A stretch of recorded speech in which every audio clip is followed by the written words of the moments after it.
How's everyone doing today? I don't know what that means.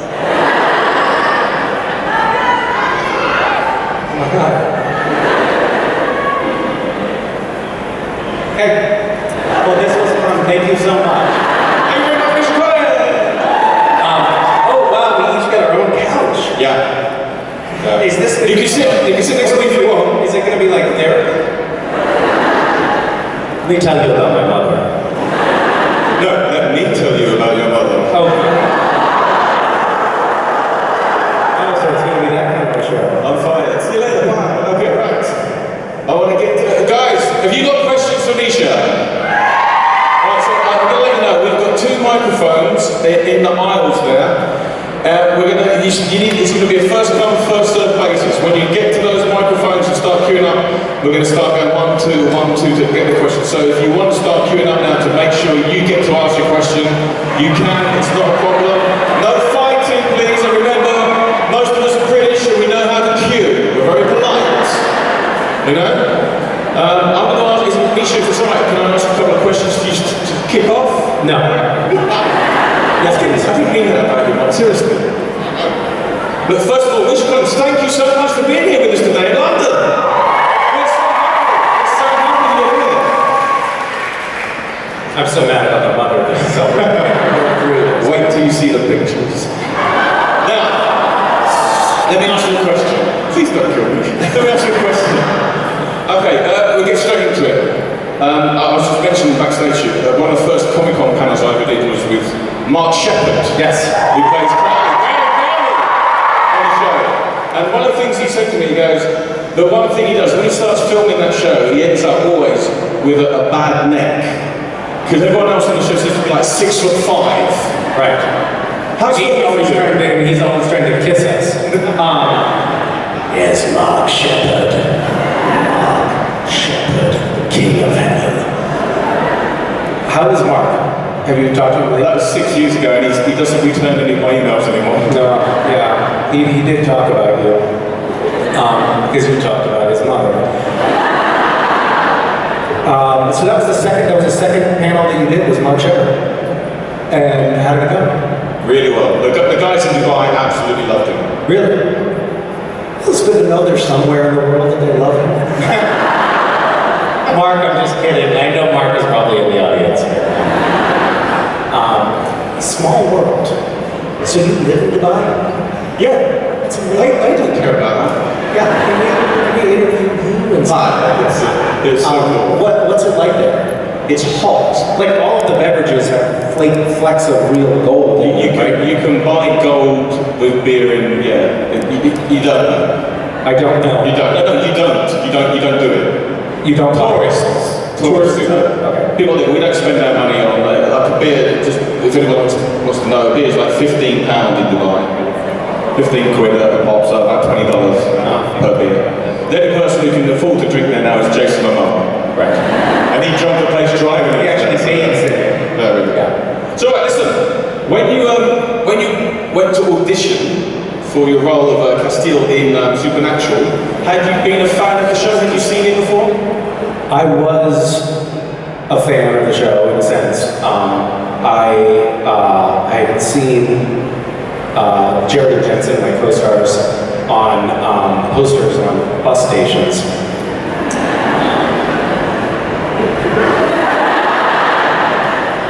Spent a lot of time in bus stations at the time? Your mother. My mum was a bus driver, so I can believe that actually, so it's true. I was a bus driver. That worked out nicely, didn't it? That's what she said. Right, seriously. Okay, choose. Who's your best buddy on the Supernatural set? My best butler? Buddy. Best friend. Oh, best buddy. I'm not sure that I have any good buddies on the set. Yeah. In the cast. Not the one who has the craft services who gives you the sandwiches. Yeah, some of the PAs on set are nice to me because they're afraid I'll get them fired. I have a lot of fun with Jared and Jensen and the rest of the cast on the show. We get along remarkably well for people who abuse each other all day long. We have a lot of fun. We laugh a lot. But if I was to say, you have to choose one of the J's, which one would it be? Hang on, when I said something about your mum, they were all right. But choose one of the J's. And what, I mean, what is this? Is this like the Mexican kill? Like, what are you talking about? Yeah, all right, what do you do that? Which one's my mum? I would say Jensen is more like very submissive.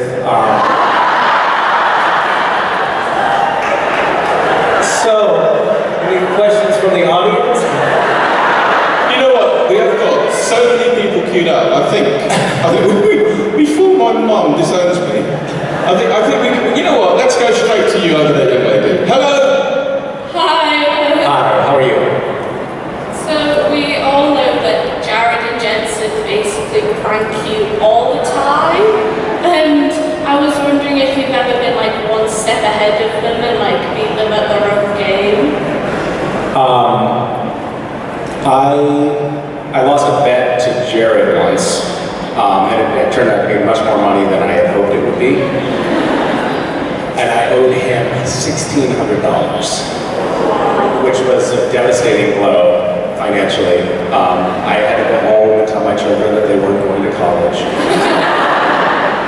And then I spent 2 days going around to banks all around Vancouver getting pennies and nickels, Canadian pennies and nickels and dimes. And I made a mountain of change in his trailer. And he was furious. And then he took all of the change and put it in my car, my sedan, with a note that said donation to Random Acts. So in a way, I was one step ahead and then I lost. It took me hours and hours to clean that up.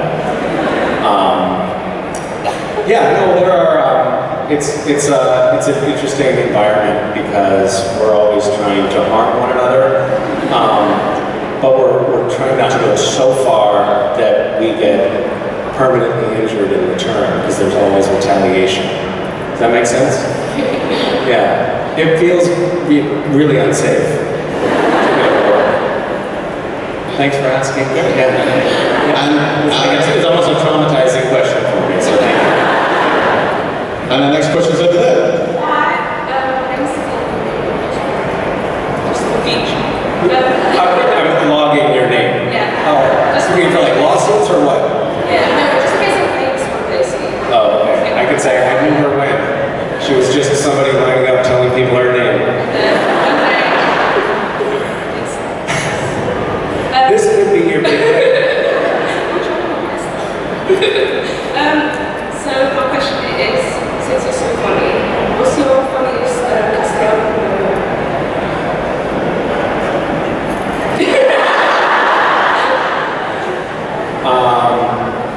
that's a very open-ended question.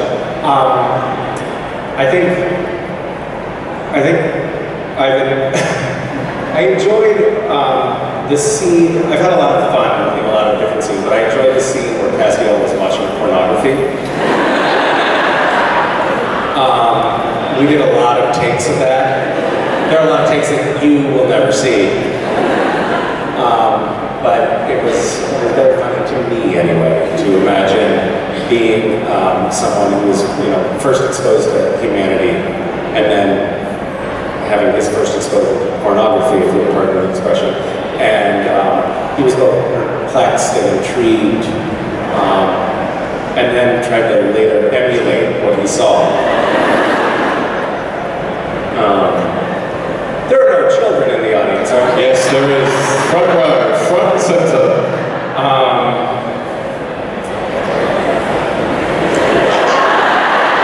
That's going to be a good car ride home tonight, that. Mommy! Sorry.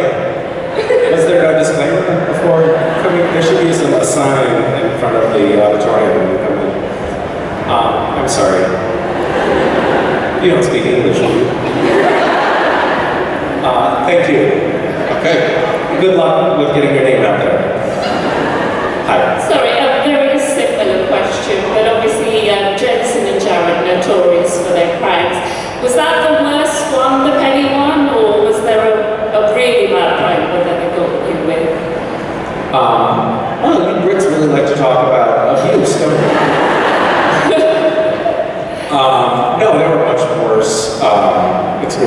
good idea. Thanks for bringing it up.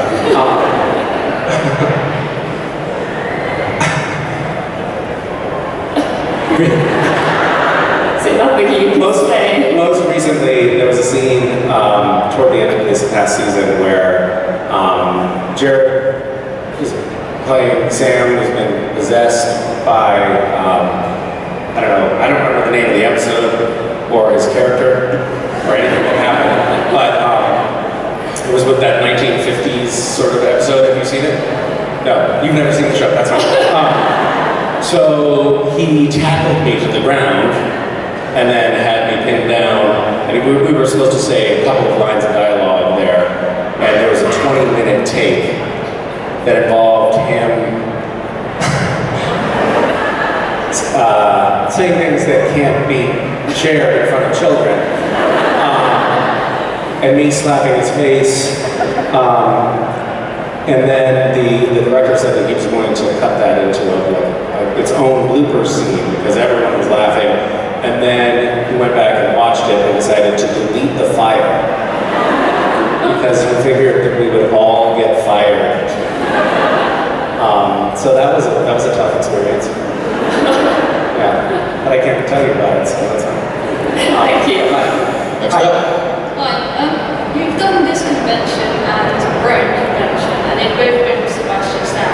And so we were wondering when this selfie is going to be between you and him. Why do I need a selfie with Sebastian? Because we were wanting. And we like being helpful and grand acts of kindness. Oh, I see. Pull on my heartstrings here. Okay, I'll hunt him down. I'll stalk him. People say we look alike. Do you think that's true? Yeah. I do not see myself in him.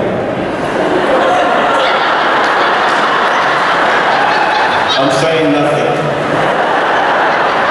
Can we redact that?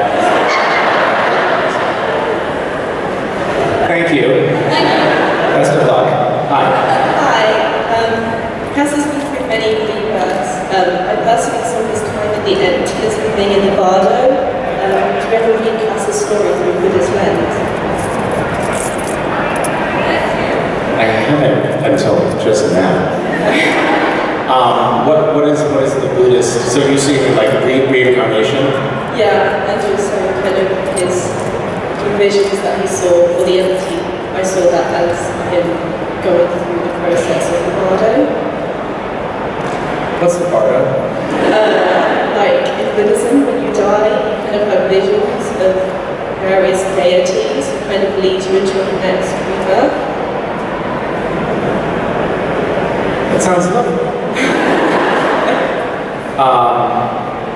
I think the writers of the show do draw on Buddhism and Christian mythology and Vedic texts and Google to script the episodes and to craft the characters. So I know that has informed what they're doing. I mean, and the particular writers who have, I think, been, frankly, influenced by Buddhism more than others. So yeah, it's in there. It's hard to find, and when it's there, I don't know about it. Yeah, thank you. Hi. Me and my friends have a bucket list of places we want to go in the world. I'm just wondering if there's anywhere you've been that you'd really like to go. Yes. I really want to go to. I want to go to Mongolia. I want to go back to Japan. That's already, I guess, checked off my bucket list. I want to go to some of the further flung corners of Charlottesville, Massachusetts. Yeah. Where do you want to go? New Zealand, Iceland, Hawaii. All the places that I've been in the last few years. I've been to. No, I haven't been to New Zealand. Iceland was amazing, I have to say. Are there any winners from Gishwas for this past year? Yes. How was New Zealand? It was great. Sorry I didn't make it. What did you see? Did you see glowworms? Amazing. You're talking at the same time and I can't hear you, but you seem still happy, so that's good. Congratulations, by the way. Thank you. Hi. Hi. I know that you, Jensen, and Jared all directed episodes. I wonder. Jared hasn't. Jared hasn't. No. But he's fucked up episodes that other people were. What's your favourite part about directing an episode? I've never done that. That sounds great. You've been in episodes that your cast members have directed. Oh, The difference yes. between having an actor directed an episode and always been a director. I don't know that there is, that categorically you can say there's a difference. I think that we actors tend to focus on, actor directors tend to focus on performance a little bit more than other directors because we think we know better than other actors. So it's a little bit more, slightly more annoying to work with actor directors than just regular directors. Yeah, we have Richard Spade, who's directed a bunch of episodes, who has also been an actor on the show for a long time. And he focuses on performance a lot. And we love him.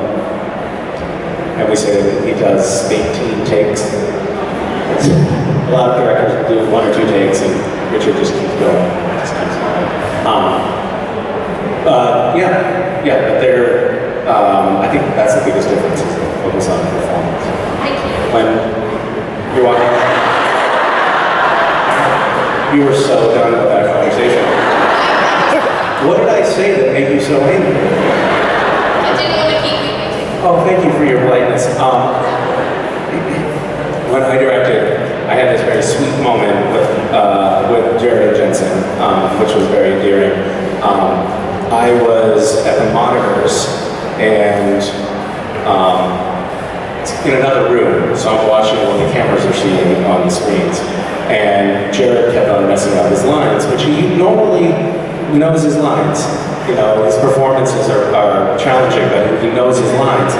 And he kept messing it up, and I was like, okay, finally I just said, okay, cut. I said, Jared, are you all right? He said, yeah, just give me a second. So I walked onto set to, check with him, like, what's going on? And as I opened the door to get onto set, he pied me in the face. And he had been waiting for the pie to show up on set, and that's why he was stalling. And we were behind schedule that day, and I really didn't have time to be pied in the face. And he really threw his hips into it. It was like, because I think he was excited, and he was also a little bit hoping to break my nose. And then Jensen was like pretty stand up about it, and this was really touching. He was like, hey, I have an extra t-shirt. He brought me a t-shirt from his trailer, put it on, I said thank you, wiped off most of the whipped cream, and then stepped outside, and Jensen said, hey Misha, and I turned around and he pied me. So, yeah, thank you. Hi. Hi. So I know most of the passion was moments, but what is their happiest moment on the set for you, like so far?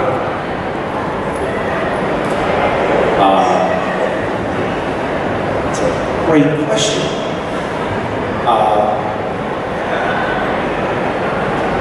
I guess in some, I don't know that I'm going to be able to answer the question because we've had a lot of great times on the show.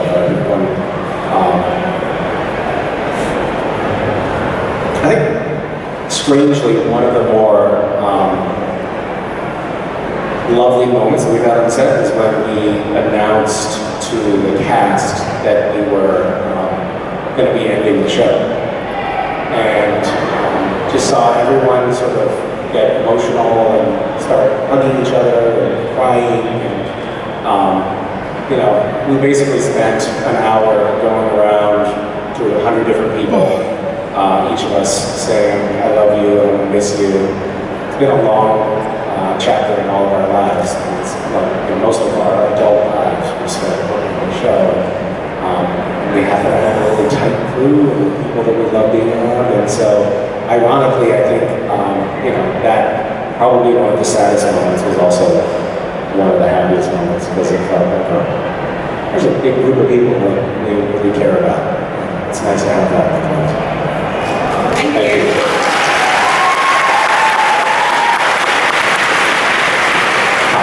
Hi, Misha. My name is Anna. It's really nice to meet you. Nice to meet you. Sorry, I haven't had very good days standing here in front of you and talking to you. It means it's one of the most wonderful, and you can't imagine how grateful I am for this. And I just wanted to say thank you for all your work you do with Random Acts and organising each where it's honestly, you've saved my life these last couple of years, and I'm just so thankful.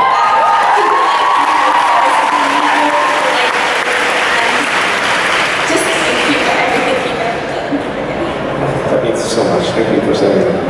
I do actually have a question. So, Yeah, by the way, if everyone could start their question with a long compliment, that'd be helpful. Human Castiel is one of my favorite plot lines within Castiel's arc on his run on the show. So, my question for you is, if Castiel had the choice to become human again, would he choose yes? And if so, what would the first thing he'd do be? I don't think that he would choose yes. I mean, if you think about it, Castiel had a pretty shitty experience as a human. He ended up eating an entire tube of toothpaste. He became homeless. He had a rather nasty sexual experience. I believe he got stabbed. And it was all in a very short window of time. So for him, I think being human was not great. And I don't think he would choose to go back to it. I think that it did give him some empathy for the humans that he interacts with and got to know what humanity is like from the inside. And I think that really changed his character. But I don't think he would want to go back to it. Yeah. Thank you. I'm sorry. You seem to have wanted a different answer. No, honestly, I guess Okay, that's good enough. Is what I strive for. Hi. Hi, well, since you asked, I'll start with a compliment as well. I just want to say that, honestly, you're one of the most inspirational actors to me, because you do so much for so many people, and your journey to becoming an actor and to becoming the famous Misha Collins is, like, so inspirational.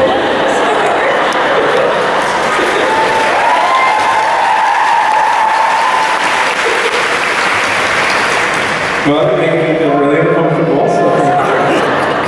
And also, you're a really good father to your kids, so that's really inspirational as well. Thank you.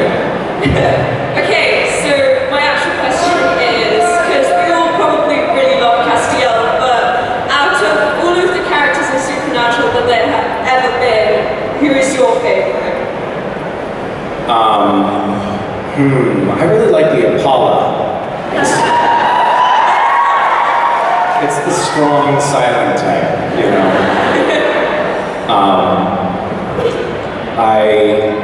I think that might be my answer. Yeah. Yeah. There you go. I would love to see Cass's Pinkmobile and the Impala have a romantic relationship at some point. That would be a very good arc, I agree. Yeah. It could potentially be the season arc for season 15. Oh, I'm looking forward to it. Take care. Thank you. Bye. Bye. Hi Misha. This is my very first Comic Con event.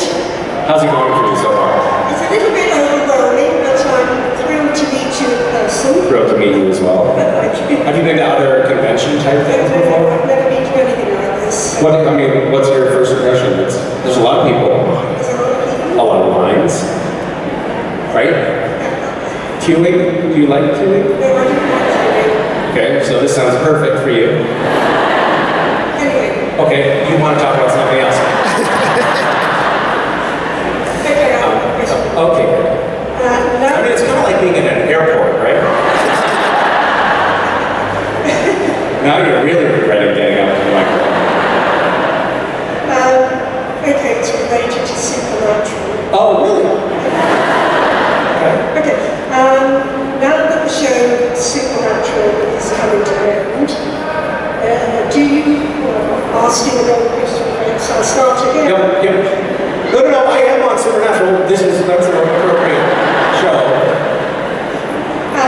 Did you have many drafts of questions? I had 3, but I'm not going to answer that question. Well, were you going to answer questions or ask? I'm going to ask you a question. Okay. Okay. I'm looking forward to it. Okay. Has the character Castiel influenced your attitude towards the creation of random acts and gish? That's all a good question, isn't it? What are my other choices for questions? Vegan? Sure. Okay. You come across through various media sources as having a passion to highlight political viewpoints Okay. that discriminate and ostracize people from a bias. Okay. Can you see your future role in life as running for president?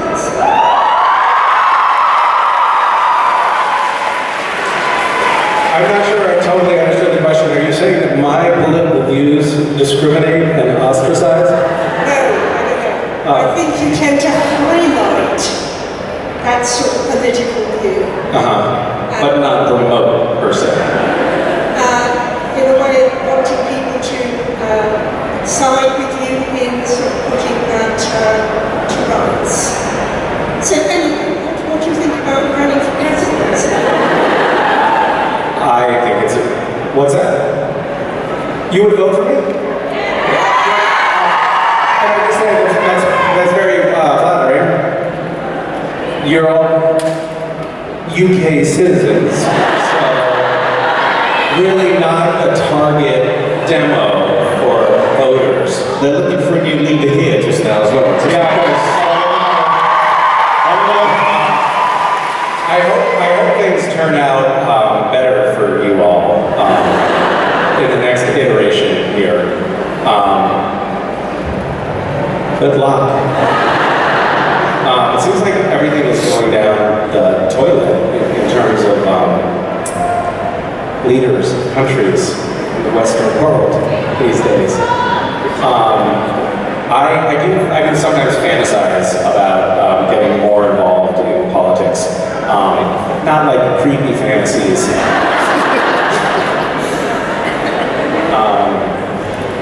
But I do want to be more politically active because I think it's important at this time in our civilization. There's a lot that's going sideways.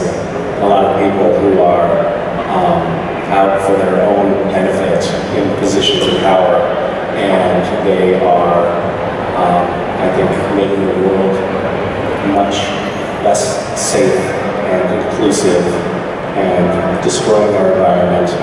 And that's something that I think we should all take very seriously and fight for. So, yeah. We need a charismatic leader. I think we've got that in you. Thank you. Well, I mean, in the States, we already have a charismatic leader. So, he's very popular over here, I know that. Thank you. Who here loves Trump?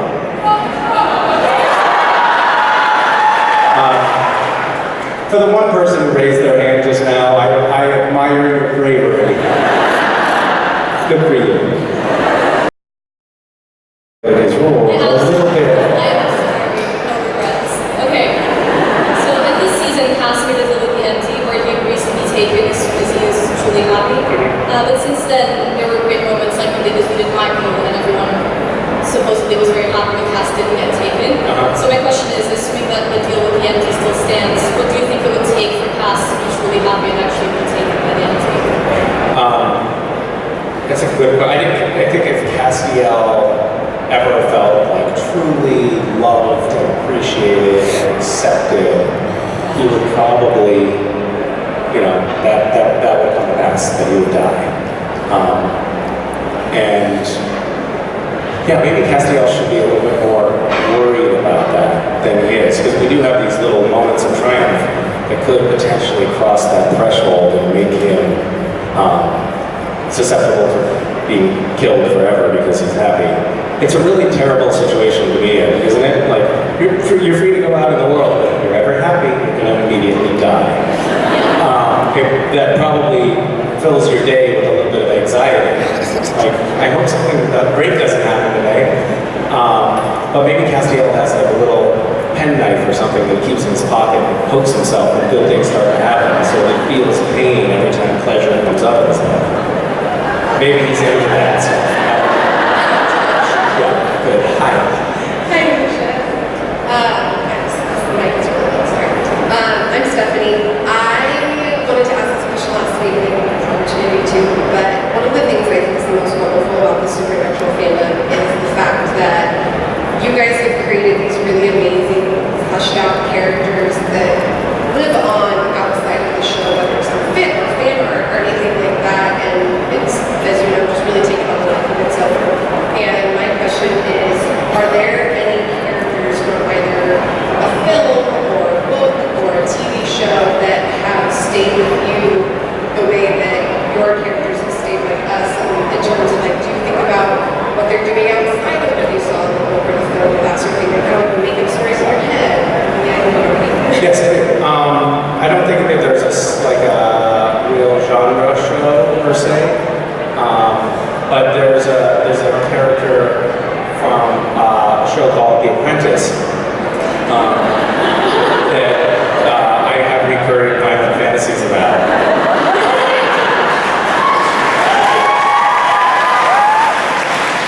Thank you. Hi. It's you again, with the wax hand. Have you been wearing that all day? Yeah. How are you picking stuff up? Wait, so can you tell me the story? What's going on? Well, last week we were to make this London, so Did you make that in the today? basically you get your hand in the water mixed with wax, and then it becomes the sound of the floor and the body. You only had to burn your hand for 4 hours to do that? Yeah. Well, that seems worth it. It's not real! I'm sorry if I insinuated it was weird in some way.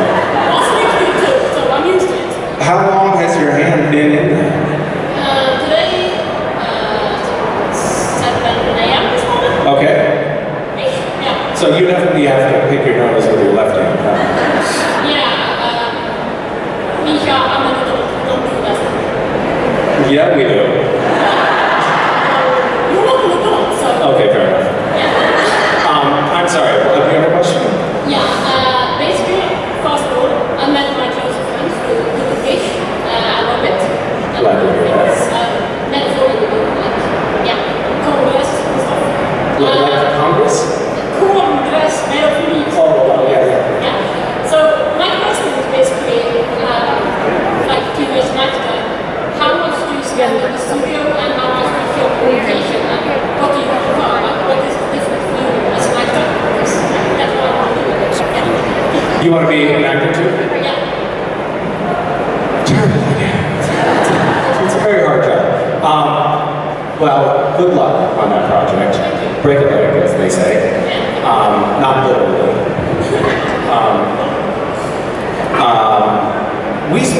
We're about half and half. So we do about half the time in the studio and half the time on location. The location shooting in Vancouver can be tough.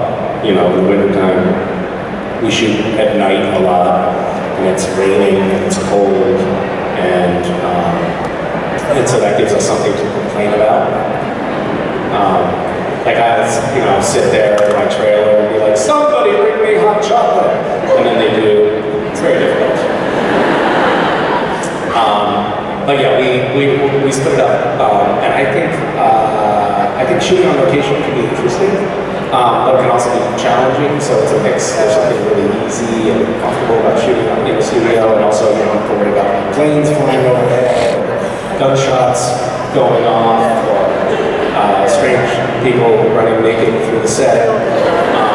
So it's a little bit easier to shoot.